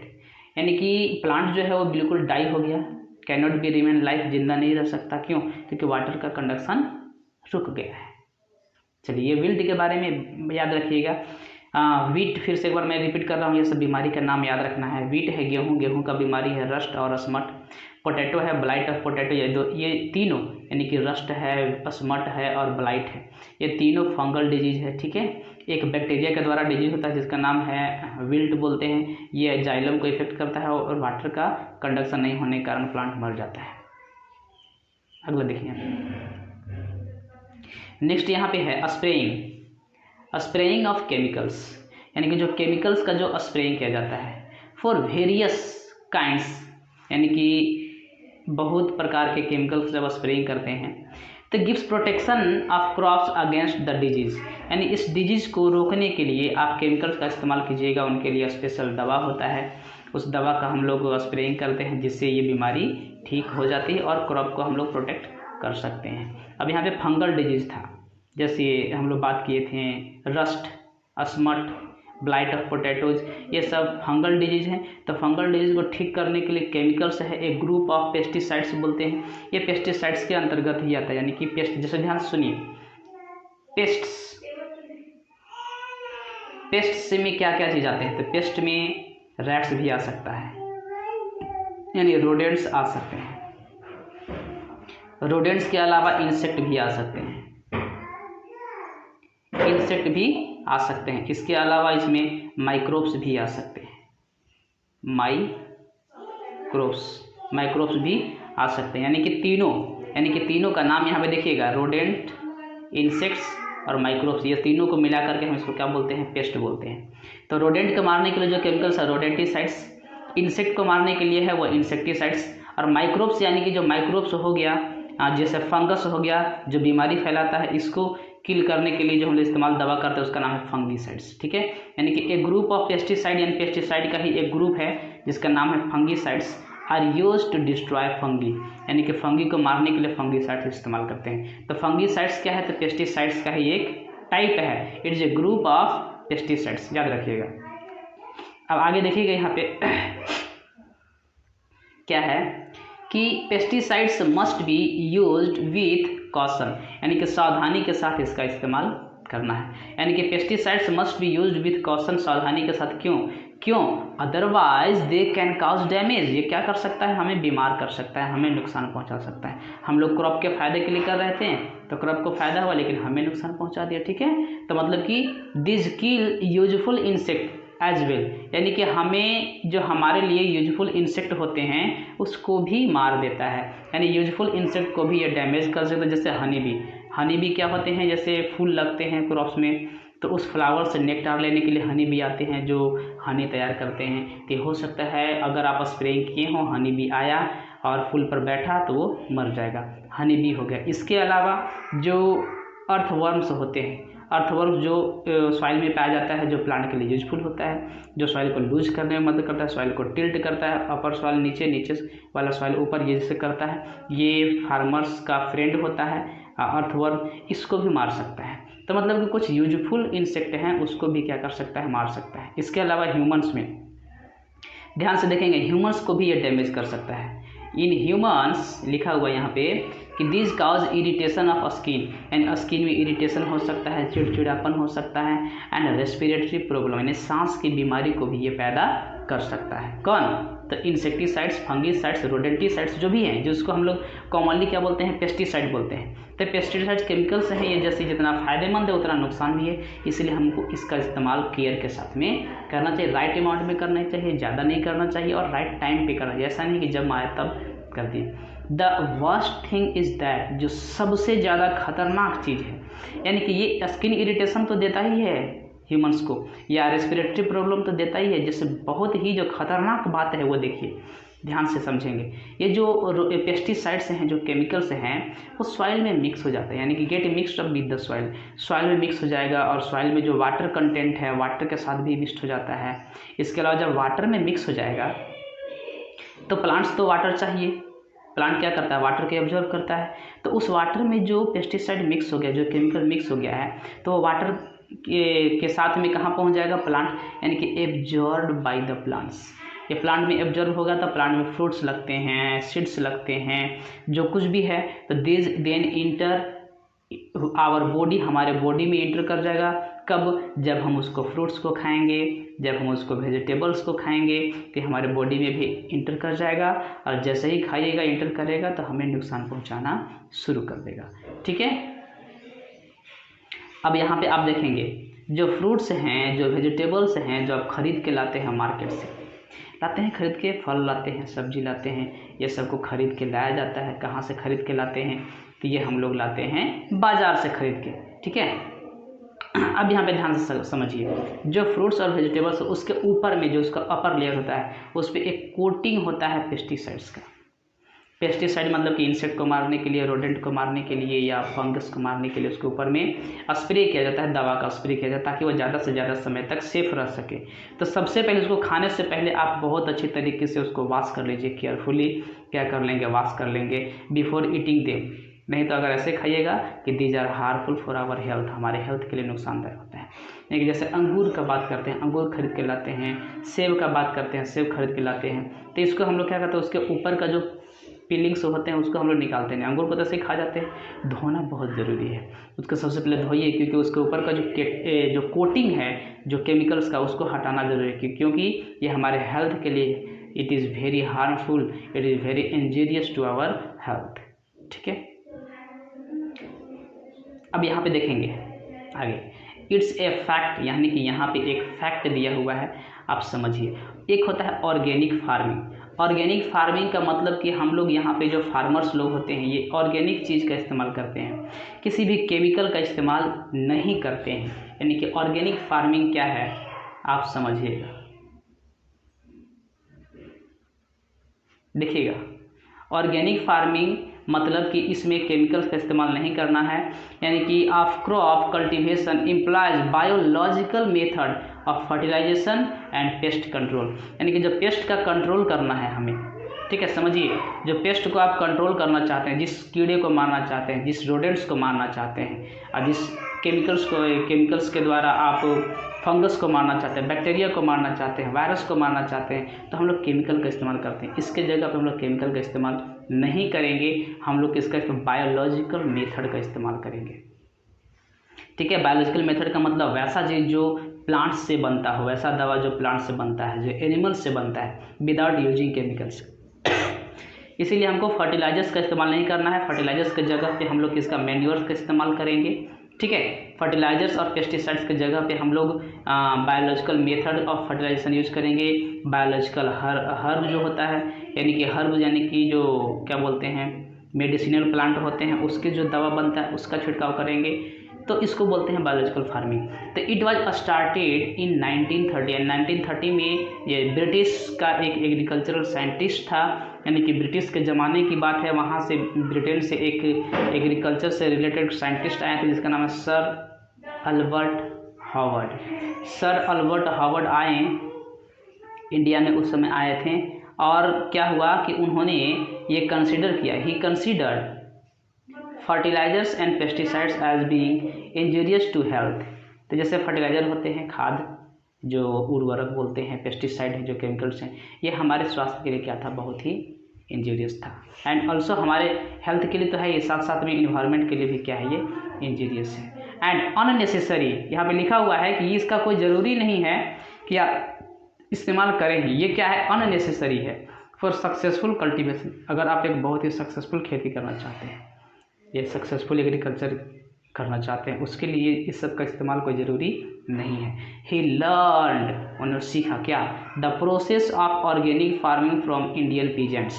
Peasants का मतलब फार्मर्स, यानी कि जो इंडियन फार्मर्स थे, उन लोगों इंडियन फार्मर थे, उन्होंने ऐसे बहुत सारी बातें सीखी, जैसे बहुत सारी बातें सीखी जो ऑर्गेनिक फार्मिंग से रिलेटेड थी, विदाउट यूजिंग केमिकल्स।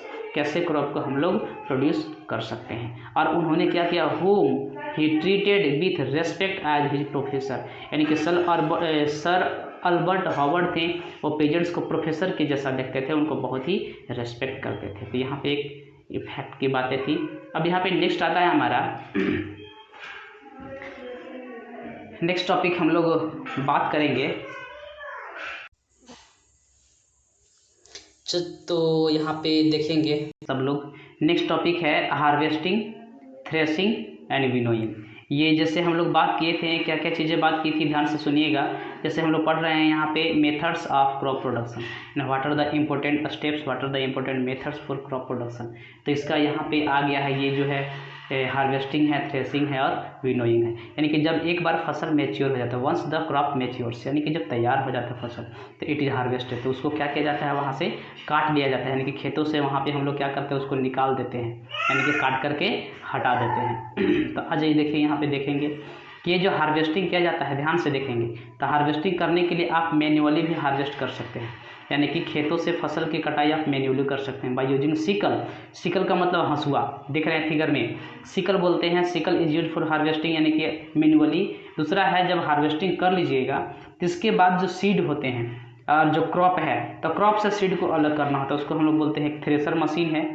थ्रेसर के मदद से आप कर सकते हैं। ध्यान से और सुनिए, यहाँ पे हमारे यानी कि मैनुअली अगर आप किए हैं हार्वेस्टिंग सिकल से, तो आप उसको मैनुअली थ्रेश भी कर सकते हैं by using oxen and buffaloes, यानी कि बैलों से और जो बुफेलोज होते हैं उनके मदद से उनको क्या किया जाता है, रौंदा जाता है, उनको गोल गोल घुमाते हैं। तो ऑक्सेन और बुफेलोज की मदद से भी आप क्या कर सकते हैं, उसको थ्रेश कर सकते हैं। इसके अलावा अगर आप कटिंग के लिए केमिकल्स बोले मशीन का इस्तेमाल, सिकल नहीं इस्तेमाल करेंगे, बाय यूजिंग मशीन्स, तो एक होता है हार्वेस्टर होता है, तो हार्वेस्टर का आप इस्तेमाल कर सकते हैं। हार्वेस्टर के मदद से क्या कर सकते हैं, उसको हार्वेस्ट कर सकते हैं। इसके अलावा हार्वेस्टर के बाद थ्रेसर है, तो थ्रेसर से आप क्या कर सकते हैं, थ्रेसिंग कर सकते हैं। लेकिन एक ऐसा इक्विपमेंट है, एक ऐसा मशीन है जो एग्रीकल्चर में इस्तेमाल किया जाता है, उसका नाम है कंबाइन। ध्यान से देखेंगे, इस मशीन का नाम है कंबाइन। तो कंबाइन इज यूज, जैसा नाम से पता चलता है कंबाइन होता है, इसका दोनों चीज़ के लिए इस्तेमाल किया जाता है। ठीक है, जैसे हार्वेस्टिंग के लिए भी इस्तेमाल करते हैं और थ्रेसिंग के लिए भी इस्तेमाल कर सकते हैं, दोनों चीज़ों के लिए इसका इस्तेमाल किया जा सकता है। तो combine is a machine which is use for both harvesting and threshing. यहाँ पे देखिए, तो हम लोग फसलों की कटाई करते हैं, कटाई करने के बाद एक जगह पर ला करके जमा कर देते हैं। मैंने बताया सिकल यानी कि मैनुअली भी कर सकते हैं, नहीं तो मशीन की मदद से, हार्वेस्टर की मदद से कर सकते हैं। नेक्स्ट स्टेप क्या होता है कि ग्रेन को अलग करना पड़ता है, सेपरेट करना पड़ता है, किससे, कट क्रॉप से, यानी कि जो कटा हुआ क्रॉप है उसे ग्रेन को हटाते हैं, और इसी प्रोसेस को बोलते हैं threshing. Threshing is the process of removing grains from the cut crop. ठीक है, कटे हुए क्रॉप से सीड को अलग करना, उसको क्या बोलते हैं हम लोग, थ्रेसिंग बोलते हैं। ठीक है, ये इसको भी हम लोग कर सकते हैं, मैनुअली कर सकते हैं by using oxen and buffaloes trample over the cut crop. Trample का मतलब होता है रौंद देना उनको। ठीक है, हम ट्रैम्पल करते हैं, उनको गोल गोल घुमाते हैं, उनके पैरों से सीड अलग हो जाता है और क्रॉप टूट करके अलग हो जाता है। दूसरा ये भी आप कर सकते हैं थ्रेसर के मदद से। यहाँ पे बताया था मैंने कि थ्रेसर है, तो थ्रेसर के मदद से भी आप उसका इस्तेमाल कर सकते हैं। इसके बाद एक फार्म मशीन है, फार्म मशीन जो खेती के लिए ज़्यादा इस्तेमाल करते हैं। कंबाइन ये दोनों काम करता है, हार्वेस्टिंग भी करता है और थ्रेसिंग भी करता है। अब यार देखिए, आफ्टर थ्रेसिंग, जब थ्रेस करिएगा तो grain has to be separated from the chaff. जो चाफ है, जो चाफ मतलब होता है भूसी, भूसा, तो भूसा से क्या करना है, अलग करना है। किसको अलग करना है, सीड को, यानी कि जो ग्रेन है, ग्रेन को क्या करना है, चाफ से अलग करना है। इसके लिए हम लोग विनोइंग, ये प्रोसेस है विनोइंग। ठीक है, तो विनोइंग करते हैं with the help of wind, यानी कि हवा के मदद से सीड को अलग किया जाता है। यानी कि यहाँ पे विनोइंग क्या है, winnowing is the process by which grains are separated from the chaff. या इसमें विंड का इस्तेमाल करते हैं। ठीक है, इस प्रोसेस में क्या हो जाता है, मिक्सचर, यानी कि जो मिक्सचर है, ये यहाँ पे सपोज कीजिए एक मिक्सचर है, इसमें ग्रेन्स भी है और भूसी भी है, दोनों है। इस मिक्सचर से क्या करेंगे, ऊपर से गिराएंगे नीचे, और हवाएं चलती रहती हैं, यानी कि इधर से हवाएं चल रही है। तो जो भारी होता है, यानी कि ग्रेन्स क्या होता है, हेवी होता है। जब ग्रेन्स हेवी होगा तो ग्रेन्स यहाँ पे आएगा, लेकिन जो चाफ होता है, वह चाफ क्या होता है, हल्का होता है। तो चाफ उड़ करके थोड़ा दूर यहाँ पे आकर के गिरेगा। तो इस प्रकार से यहाँ पे चाफ जमा हो जाता है और इस जगह पे ग्रेन्स जमा हो जाते हैं, ये दोनों अलग हो जाते हैं। ठीक है, तो यहाँ पे यही चीज़ लिखा हुआ है, देखते हैं हम लोग। The heavier seeds fall almost vertically down, यानी सीड है जो नीचे गिर जाएगा ग्रेन्स, लेकिन जो लाइटर चाफ होता है, जो हल्का भूसा होता है, वो गेट ब्लोन अवे, उसको दूर उड़ा दिया जाता है और ये उड़ करके यहाँ पे आकर के जमा हो जाता है। तो यहाँ पे ग्रेन हो गए, नज़दीक हो गया ग्रेन्स हो गया, और यहाँ पे क्या जमा हो गया, चाफ जमा हो गया। तो हम लोग देखते हैं यहाँ पे फिगर में देखेंगे, ये देखिए यहाँ पे फिगर में आपको दिखाई पड़ेगा, ये देखिए देख सकते हैं यहाँ पे ये एक हाइट है, इस हाइट में क्या लिया गया है, इस हाइट पे मिक्सचर को रखा गया है। ये मिक्सचर है, किसका किसका मिक्सचर है, तो ये मिक्सचर हो गया आपका चाफ का और ग्रेन का, और हाइट से क्या किया जा रहा है, फॉल कराया जा रहा है। तो जो हेवियर ग्रेन से होते हैं ये ग्रेन से यहाँ पे जमा हो जाएगा, ठीक है, और हवा इधर से चल रही है, तो इस हवा के मदद से इस जगह पे दूर आकर के यहाँ पे चाफ गिरेगा। तो ग्रेन्स और चाफ क्या हो जाते हैं अलग, ये मैनुअली किया जाता है, ठीक है। इसके अलावा आप मशीन का भी इस्तेमाल कर सकते हैं। यहाँ पे देखिएगा ये विनोइंग मशीन है। विनोइंग मशीन में आप देखिए यहाँ पे जो दिखाई दे रहा है, ये मिक्सर यहाँ पे डाला जाता है, इस जगह पे मिक्सर को डालते हैं, और यहाँ पे मोटर लगा हुआ है, इस मोटर से पंखा चलते रहता है, पंखा के मदद से तो जो नज़दीक है इस जगह पे ग्रेन गिरेगा, और दूर दूर जाएगा कौन, तो चाप होता है वो दूर चला जाता है। तो विनोइंग मशीन का भी इस्तेमाल कर सकते हैं। अब यहाँ पे और एक बात है देखिएगा, तो जैसे जो स्टेम है, यानी कि जो हम लोग क्या कर लिए, भूसी को अलग कर लिए और अनाज को अलग कर लिए। जो भूसी है वो क्या है, भूसी, जो स्टेम था ना क्रॉप का स्टेम, उसी को तो छोटा छोटा टुकड़ा किया है, उसी को तो भूसी बोलते हैं। यानी कि द स्टेम ऑफ क्रॉप, जो क्रॉप का स्टेम है, cut into a small pieces, उसको हम स्मॉल पीस में क्या कर लेते हैं, कट कर लेते हैं, और इसका इस्तेमाल करते हैं कैटल फॉडर, यानी कि कैटल के लिए फॉडर के रूप में इसका इस्तेमाल किया जाता है, ठीक है। After harvesting of crops often stubs का मतलब क्या है, ध्यान से सुनिएगा। ये जैसे ये लैंड है, ये एक क्रॉप है, दूसरा क्रॉप है, तीसरा क्रॉप है, इस क्रॉप के ऊपर में यहाँ पे फसल इस प्रकार से लगा हुआ है। तो कभी ये होता है कि यहाँ से ये हम लोग काट लेते हैं, ये कट करके हटा देते हैं, तो काट करके हटा दिए, ठीक है, तो ये सीड के लिए ग्रेन्स के लिए इस्तेमाल कर लिए। लेकिन यहाँ पे जो बच गया, ये पार्ट बच गया, ये पार्ट है, ये बच गया, इसको हम लोग स्टब बोलते हैं, ठीक है। तो स्टब जो है ये बच जाता है, ठीक है, are left in the field, यानी कि जो कुछ स्टब हैं, स्टब को यानी कि जो ठूंठ बोलते हैं उसको, ये ठूठ बोल सकते हैं हिंदी में, या डंठल बोल सकते हैं। डंठल जो होता है वो लेफ्ट इन द फील्ड में छोड़ दिया जाता है, which are then burned by the farmers के द्वारा फिर वापस उसे खेत में जला दिया जाता है। ये बहुत ही एक ग्रेट काउज ऑफ पोल्यूशन है। This cause is pollution in the atmosphere, इस एटमॉस्फेयर में पोल्यूशन हो जाता है और ये हमारा एटमॉस्फेयर बैडली पॉल्यूटेड हो जाता है। तो आपने कुछ समय पहले अभी सुना होगा कि दिल्ली में एयर पोल्यूशन बहुत ज़्यादा बढ़ गया है। ठंड के समय में जब वहाँ पे पुआल को जलाया गया था, ठीक है, खेतों में फार्मर्स के द्वारा पंजाब की तरफ से, हरियाणा की तरफ से पुआल को जला दिया जाता है खेतों में, उसमें जो धुआं उठता है वो दिल्ली में आकर के पूरा रुक जाता है, यानी वो एयर पोल्यूशन का बहुत बड़ा कारण हो जाता है, ठीक है। तो उसको जलाना नहीं है, यानी कि therefore farmers are advised not to burn the stub, यानी कि जो स्टब है, जो खेतों में जो डंठल छोड़ दिया गया है, आप उसको फील्ड में उसको मत जलाइए, ठीक है, इसको जलाना नहीं है, ठीक है। तो बोल रहा है कि इसको तब क्या करेंगे हम लोग, do you know of a safe way this stub can be removed, कैसे हटाएंगे उसको। तो उसको क्या करना है कि एक बहुत ही अच्छा तरीका यहाँ पे डेवलप हुआ है। आप देखेंगे यहाँ पे, ध्यान से देखिएगा क्या लिखा हुआ है यहाँ पे, ये इट्स फैक्ट में जानते हैं कि एक टेक्नोलॉजी जो है वो डेवलप किया गया है, ठीक है, एक टेक्नोलॉजी इज़ बीइंग डेवलप किया जा रहा है अभी for using the stub to make ethanol, यानी कि लकड़ी जो क्रॉप्स है, क्रॉप्स के डंठल से इथेनॉल बनाया जाएगा। Ethanol is a type of alcohol, ये एक अल्कोहल का टाइप है, which is used as a biofuel as a substitute of petrol, यानी कि पेट्रोल के जगह पे आप इसका बायोफ्यूल के रूप में इस्तेमाल कर सकते हैं। बायोफ्यूल का मतलब वैसा फ्यूल जो बायोलॉजिकल सब्सटेंस है, बायोलॉजिकल सब्सटेंस मतलब कि जो प्लांट है, प्लांट का डंठल बायोलॉजिकल सब्सटेंस है, उससे बनता है, उसको बायोफ्यूल हम लोग बोलते हैं। ये स्टडी सोच that stuff should be retained in the field after harvest, यानी कि ये का स्टडी किया गया, इससे पता चला कि फील्ड में क्या कीजिए, आप फील्ड में ही ये उस स्टब को छोड़ दीजिए, ठीक है, उसको जलाना नहीं है। Eventually return to the soil, और वापस धीरे धीरे सॉइल में मिल जाएगा, यानी कि जो डिकम्पोजर्स होते हैं, फंगी होते हैं, बैक्टीरिया होते हैं, और जब वो आएंगे और अटैक करेंगे, और प्लांट तो डेड हो गया है क्योंकि आप ऊपर का पार्ट काट दिए हैं, तो प्लांट डेड हो गया। तो डेड पार्ट्स को लोग डिकम्पोज करते हैं, डिकम्पोज करके न्यूट्रिएंट्स को वापस सॉइल में पहुंचा देते हैं। Retaining crop stub minimises erosion, इसके अलावा और भी कारण है कि स्टब को अगर आप हटा देते हैं कि हवा से, पानी से सॉइल का इरोजन हो जाता है, यानी कि सॉइल बह करके दूर चला जाता है। लेकिन स्टब रहेगा तो सॉइल का इरोजन नहीं होगा, रिटर्न्स न्यूट्रिएंट्स, यानी कि जो न्यूट्रिएंट्स है उसको डिकम्पोज होने से सॉइल में चला जाएगा। Increases soil organic matter content, यानी सॉइल में ऑर्गेनिक मैटर मतलब मैन्योर जिसको बोला जाता है, तो मैन्योर का क्वांटिटी क्या हो जाएगा, बढ़ जाएगा। इसके अलावा इंक्रीजेज वाटर होल्डिंग कैपेसिटी, और सॉइल में वाटर होल्डिंग कैपेसिटी भी आती है। Suppresses weeds and minimises soil water evaporation, यानी वीड्स है, वीड्स भी ज़्यादा नहीं होगा, ठीक है। इसके अलावा वीड्स को रिड्यूस करने में मदद मिलेगा। इसके अलावा वाटर सॉइल वाटर, देखिए यहाँ पे मिनिमाइजेज सॉइल वाटर इवोपरेशन, ये क्या है, इस टर्म को आप समझिए क्या है ये टर्म।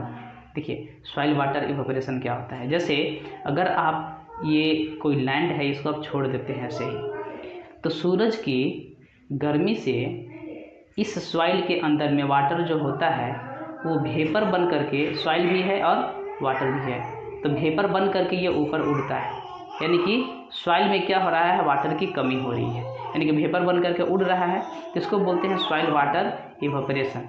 तो अगर स्टब रहेगा तो ये कम होगा, ये बोल रहा है, ये रिड्यूस करता है। अगला आते हैं हम लोग देखते हैं स्टोरेज। ये लास्ट है, लास्ट स्टेप है, यानी कि मेथड फॉर क्रॉप प्रोडक्शन का ये लास्ट मेथड है स्टोरेज। यानी कि अगर आप क्रॉप को प्रोड्यूस किए हैं, हार्वेस्ट भी कर लिए, हार्वेस्ट करने के बाद थ्रेशिंग कर लिए, विनोइंग भी कर लिए हैं, यानी कि जो हमारा फूड ग्रेन्स क्या हो गया, रेडी हो गया।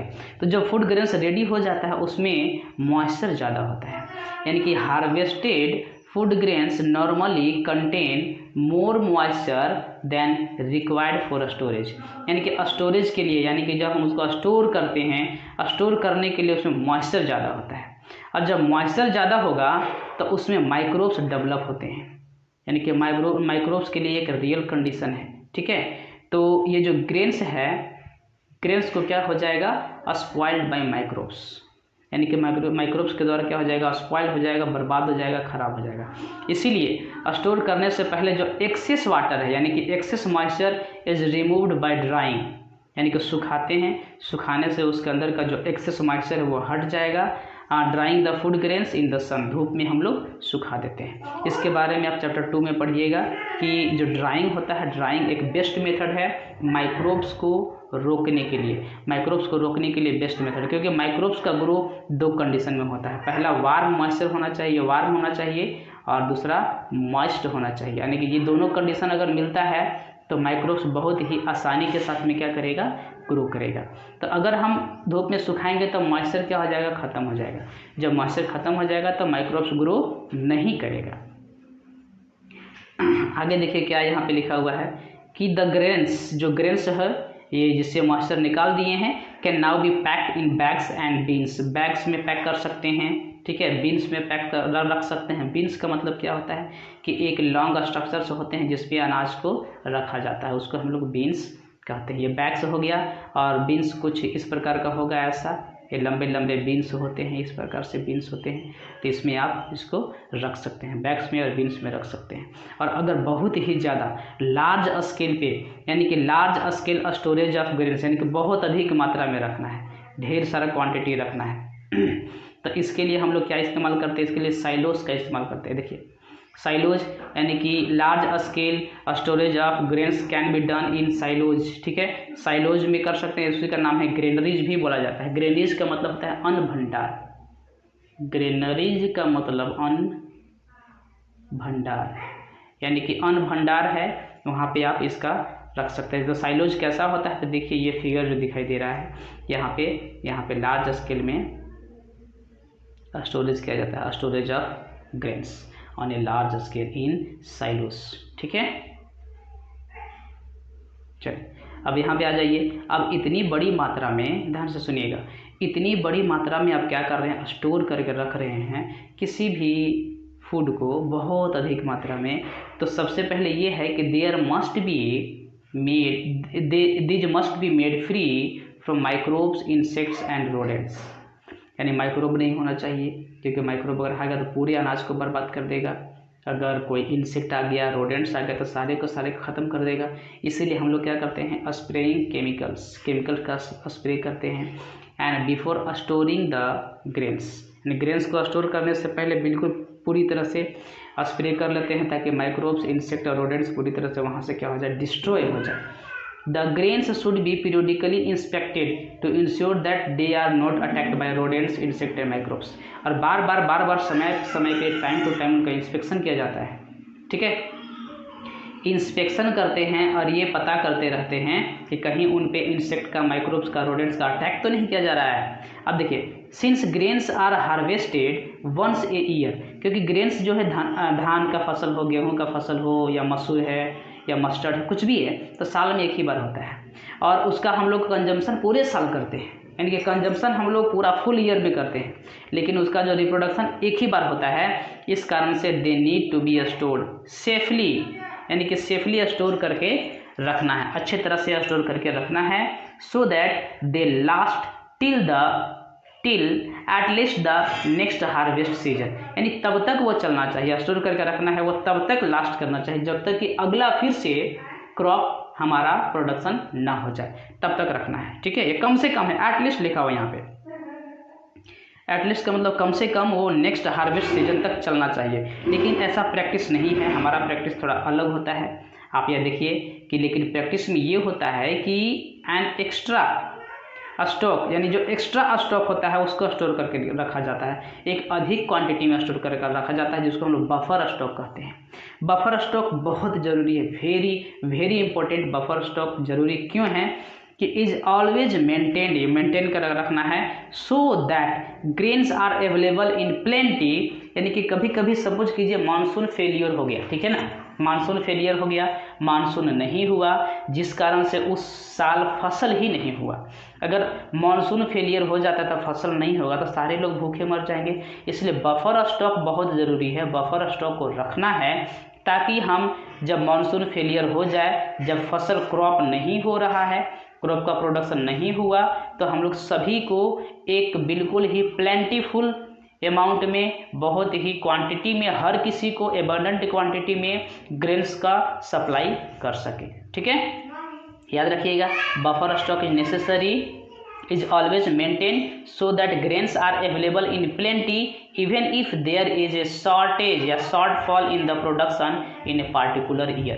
किसी भी particular year में जब प्रोडक्शन में शॉर्टफॉल हो गया और क्रॉप का प्रोडक्शन नहीं हुआ तो हम लोग अवेलेबल करा सकें, प्लेंटी में सारे ग्रेन्स का अवेलेबल करा सकें। एग्जाम्पल में है ड्यू टू मानसून फेलियर, यानी फेलियर होने के बाद। यहाँ पे इट्स इफेक्ट देखेंगे, आ जाइए इट्स इफेक्ट क्या है। A new method of grain storage involves, यानी कि एक नया मेथड इस्तेमाल किया गया है, ध्यान से देखेंगे। जैसे सपोज कर लीजिए ये क्या है, एक साइलोज है, इस प्रकार का साइलोज है, ठीक है, और इसको पैक करके इसके अंदर में अनाज रख दिया गया है। तो इसमें अनाज के साथ में एयर भी होगा, इसके अंदर में क्या है तो एयर है। अब एयर का मतलब क्या, ऑक्सीजन, तो इसके अंदर में क्या है, ऑक्सीजन है, एयर है, ठीक है, समझिए इसको, ये एयर हो गया। तो जब ऑक्सीजन है तो माइक्रोब्स तो डेवलप होगा। आप कितना भी उसको ड्राई करके रखे हैं सन में ग्रेन्स को, फिर भी कुछ न कुछ मॉइस्चर जरूर रहता ही है। इस कारण से माइक्रोब्स का डेवलपमेंट होगा। और माइक्रोब्स को जिंदा रहने के लिए क्या चाहिए, माइक्रोब्स को जिंदा रहने के लिए ऑक्सीजन चाहिए। और अगर हम किसी कारण से ऑक्सीजन को क्या कर देते हैं, निकाल देते हैं, यानी कि हम लोग ये काम करेंगे कि नीचे से इस जगह से नाइट्रोजन सप्लाई करते हैं, nitrogen gas, N2 gas. Nitrogen gas एक प्रेशर के साथ में सप्लाई किया जाएगा तो ये सारे जगह पे कौन भर जाएगा, जहाँ पे ऑक्सीजन था वहाँ पे नाइट्रोजन आ जाएगा और ऑक्सीजन जो है वो एस्केप कर जाएगा, यानी कि ये ऑक्सीजन बाहर निकल जाएगा, सारे ऑक्सीजन क्या हो जाएंगे, बाहर निकल जाएंगे और इसमें नाइट्रोजन गैस आ जाएगा। अब इस माइक्रोब्स को, यहाँ जो माइक्रोब्स है इसको ऑक्सीजन नहीं मिल रहा है। जब ऑक्सीजन नहीं मिलेगा तो ये ऑटोमेटिक क्या हो जाएगा, मर जाएगा, खत्म हो जाएगा, डिस्ट्रॉय हो जाएगा। तो एक नया मेथड है, इस मेथड से हम लोग ग्रेन्स को स्टोर करके रखते हैं कि नाइट्रोजन गैस इज सर्कुलेटेड। यहाँ पे लिखा हुआ है, देखिएगा क्या लिखा हुआ है कि nitrogen gas is circulated through the grain piles in silos, यानी कि साइलोज में जो ग्रेन रखा गया उसमें हम लोग क्या करते हैं, नाइट्रोजन को सप्लाई करते हैं। इट रिप्लेसेस एयर, एयर को रिप्लेस करेगा तो ऑक्सीजन भी वहाँ से हट जाएगा। This kills the all pets and paste जितने भी हैं, यानी कि जो इंसेक्ट हैं या रोडेंट्स, जो भी है जो उसके अंदर घुस गया है, वो ऑक्सीजन के कमी के कारण में, या जो और बोल सकते हैं माइक्रोब्स है वो सारे के सारे माइक्रोब्स क्या हो जाएंगे, मर जाएंगे। दिस मेथड इज सिंपल है, इजी है टू इम्प्लीमेंट, आसानी से आप इसका इस्तेमाल कर सकते हैं। ये बिना केमिकल का इस्तेमाल, किसी प्रकार का कोई केमिकल नहीं है। इस कारण से grains can be stored for much longer period of time, आसानी से बहुत लंबे समय तक स्टोर करके रख सकते हैं। एक और इट्स फैक्ट है, हम देखेंगे यहाँ पे क्या है। Do you know what is common in festival Pongal, Holi, Diwali, Baisakhi and Bihu. ये जितने भी फेस्टिवल हैं ये सब के सब में क्या कॉमन है, तो ये सब के सब these are all harvest festival. ये सारे के सारे क्या हैं, तो हार्वेस्ट फेस्टिवल है। हार्वेस्ट फेस्टिवल का मतलब क्या हुआ, जब फसल की कटाई की जाती है, ठीक है, हार्वेस्टिंग किया जाता है, फसल की कटाई की जाती है। तो जो फार्मर्स लोग हैं वो मतलब कि कितने दिनों से, यानी कि जो देर हार्ड लेबर, यानी बहुत हार्ड लेबर किए हैं, hard labour of the past few months, यानी पिछले कुछ महीनों से उन्होंने जो बहुत हार्ड लेबर किया है, ये यही समय होता है। At this time farmers get the fruit, यानी कि उनको फल मिलता है, fruit of their hard labour of the past few months. तो कुछ पिछले महीनों का जो मेहनत है, उस मेहनत का यहाँ पे क्या मिल रहा है, उन लोगों को फ़ायदा मिल रहा है, फल मिल रहा है। इस कारण से जो सेलिब्रेट किया जाता है ये पूरे टाइम, यानी हार्वेस्टिंग ऑफ क्रॉप्स के सीजन में पूरे वर्ल्ड में अलग अलग नामों से अलग अलग टाइम पे सेलिब्रेट किया जाता है। बस ये जो है यहाँ पे देखिए, यहाँ पे पोंगल है, होली, दिवाली, बैसाखी, बिहू, ये सब कुछ समय के डिफरेंस रहता, ज़्यादा नहीं। तो ये आसपास में ही ये सारे फेस्टिवल को मनाया जाता है जब फसल को काट करके घर लाते हैं, ठीक है। अब यहाँ पे कुछ ओरल क्वेश्चन है, आप ओरल क्वेश्चन जरूर देखेंगे। देखिए ओरल क्वेश्चन में हम लोग बात करते हैं, ध्यान से सब देखेंगे। देखिए सबसे पहला फर्स्ट क्वेश्चन, ये आपको जरूर कर लेना है, आप ये जरूर बना लीजिएगा। ये ओरल क्वेश्चन से मतलब कि अभी तक जो आपने पढ़ा उससे क्या सीखा, क्या क्या बातें आप सीखे हैं, ये इसमें आपको बताएगा। तो देखिए यहाँ पे है, which of these are organic substances, यानी ऑर्गेनिक सब्सटेंस कौन है, मैन्योर है या फिर फर्टिलाइजर है। तो ऑर्गेनिक सब्सटेंस कौन है, तो ऑर्गेनिक सब्सटेंस वही होगा जो ऑर्गेनिक मटेरियल से बना है। तो फर्टिलाइजर तो केमिकल सब्सटेंस है जो फैक्ट्रीज में बनाया जाता है, तो ये तो होगा नहीं। तो ऑर्गेनिक सब्सटेंस कौन हो गया, तो मैन्योर। मैन्योर जो है वो क्या है, एक ऑर्गेनिक सब्सटेंस है। ये हो गया सेकेंड क्वेश्चन। देखिए सेकेंड क्वेश्चन देखेंगे, drip irrigation saves wastage of water, यानी कि वाटर के जो वेस्टेज को ये बचाता है, because it supplies water directly to the roots, यानी कि ये जो वाटर को डायरेक्टली रूट्स में सप्लाई करता है। तो why is drip irrigation not used by all farmers, ये सारे फार्मर्स के द्वारा क्यों इस्तेमाल नहीं किया जाता है, because it is very expensive. पहली बात ये हो गया, because it is very expensive, so all farmers do not use drip irrigation method। दूसरा बात, it is only suitable at the places where there is a water scarcity, यानी कि there is a shortage of water, जहाँ पे water है quantity में है तो कोई दिक्कत नहीं है, वहाँ पे ये इस मेथड का इस्तेमाल करने की जरूरत नहीं है, because it is very expensive. चलिए अगला क्वेश्चन देखते हैं, क्वेश्चन नंबर 3 देखेंगे कि some fruits such as grapes are not peeled before eating, यानी खाने से पहले इनको पील नहीं किया जाता, उनके छिलके को हटाया नहीं जाता है। जैसे ग्रेप्स हो गया, ग्रेप्स के अलावा बोल सकते हैं एप्पल्स के, मैंने बात किया था, एप्पल्स हो गए, ठीक है, इसको छिलके को नहीं हटाते। यू आर एडवाइज्ड, आपको ये सलाह दी जाती है क्या, you are advised to be extra careful in cleaning such fruits, यानी कि इस प्रकार के फ्रूट्स को जब आप क्लीनिंग करते हैं तो आपको ज़्यादा एक्स्ट्रा सावधान रहने की ज़रूरत है। जैसे जो जिसका पीलिंग किया जाता है, यानी कि जिसके छिलके को हटाया जाता है, जैसे ऑरेंज है, तो ऑरेंज के छिलके को अगर आप हटाते हैं तो जो छिलके के ऊपर का जो केमिकल्स है, जो पेस्टिसाइड्स है, जो इंसेक्टिसाइड्स है, जो रोडेंटिसाइड्स जो लगाया गया है, वो तो छिलके के साथ हट जाएगा। तो उसको अगर आप थोड़ा सा भी धोते हैं वाटर से तो दिक्कत नहीं है। लेकिन वैसा फ्रूट्स जिसको पील्ड नहीं किया जाता, यानी कि आर नॉट पील्ड, यानी छिलके को नहीं हटाया जाता है, उसको आपको बहुत ही केयरफुलनेस के साथ में क्लीन करना है। रीज़न ये है कि on the surface of this type of fruits, on the surface of this type of fruits pesticides are used, pesticides का यूज किया जाता है which are harmful for our health, so it must be removed before consuming, यानी it must be removed before consuming. अगला question देखें जो last question हमारा है, आप यहाँ पे देखेंगे क्वेश्चन नंबर 4 क्या लिखा हुआ है कि आफ्टर हार्वेस्टिंग करने के बाद, फसलों की कटाई करने के बाद, हिज बाउंटीफुल क्रॉप, मतलब कि एबंडेंट क्वांटिटी में, एक फार्मर है जिसको बहुत अधिक मात्रा में क्या हुआ है, फसल का प्रोडक्शन किया है, बहुत अधिक बाउंटीफुल क्रॉप है। A farmer was so happy, बहुत हैप्पी है, that he forget to dry the crop before storing it, यानी स्टोर करने से पहले इतना खुश था, तो खुशी के कारण उसको जो ग्रेन्स है, अनाज को ड्राई करना भूल गया, यानी कि जो सन में ड्राई करना भूल गया और उसको क्या कर दिया, स्टोर कर दिया। ठीक है, तो यहाँ पे देखेंगे फसल बहुत ज़्यादा हुआ था तो खुशी के कारण ऐसा कर दिया।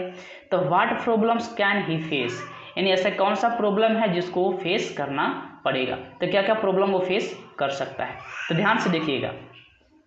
हिज बाउंटीफुल क्रॉप जो है विल बी डिस्ट्रॉयड, यानी कि उसका जो बाउंटीफुल क्रॉप है वो क्या हो जाएगा, डिस्ट्रॉयड हो जाएगा। His bountiful crop will be destroyed by insects, microbes और रोडेंट्स। ठीक है, यानी इंसेक्ट माइक्रोब्स के कारण क्या हो जाएगा, मेनली इंसेक्ट एंड माइक्रोब दो हैं जो क्या हो जाएगा, ये डिस्ट्रॉय हो जाएगा क्रॉप पूरी तरह से। The crop will be spoiled हो जाएगा, बर्बाद हो जाएगा। रीजन ये है क्यों कि माइक्रोब्स जो होते हैं, यानी कि कौन, माइक्रोब्स के बारे में बात कर रहे हैं, ध्यान से देखिएगा। माइक्रोब्स जो होते हैं, ये माइक्रोब्स ये ग्रो करते हैं मॉइस्ट कंडीशन में, microbes grow in moist condition, और ये ड्राई करना भूल गया है, फॉरगेट टू ड्राई, तो मतलब कि इसमें मॉइस्चर तो बहुत ज़्यादा है, इस कारण से माइक्रोब्स ग्रो करेंगे और फसल क्या हो जाएगा, उसका पूरा ग्रेन्स क्या हो जाएगा, स्पॉइल्ड हो जाएगा। ठीक है, तो इसको लिखना कैसे है कि his bountiful crop will be spoiled by microbes because the microbes grow well in moist condition. ये इसका आंसर हो गया। चलिए, तो आज हम लोग इतना ही करते हैं, और नेक्स्ट जो बच गया, नेक्स्ट टॉपिक है इंक्रीजिंग क्रॉप प्रोडक्शन। ये हम लोग जो क्रॉप का प्रोडक्शन जो है उसको कैसे बढ़ा सकते हैं, ये सारी बातें बाद में करेंगे। नेक्स्ट वीडियो जो वीडियो 3 आएगा, यानी कि पार्ट 3 आएगा। आपको बहुत धन्यवाद। ये लंबा वीडियो है, बहुत ही लंबा, 1 घंटा से ज़्यादा, 1.25 घंटा है, तो आप आराम से देखिएगा और बिल्कुल केयरफुल देखना है, अच्छे से देखना है, और हर एक पॉइंट को समझिए और अटेंटिव हो करके देखेंगे। चलिए, धन्यवाद।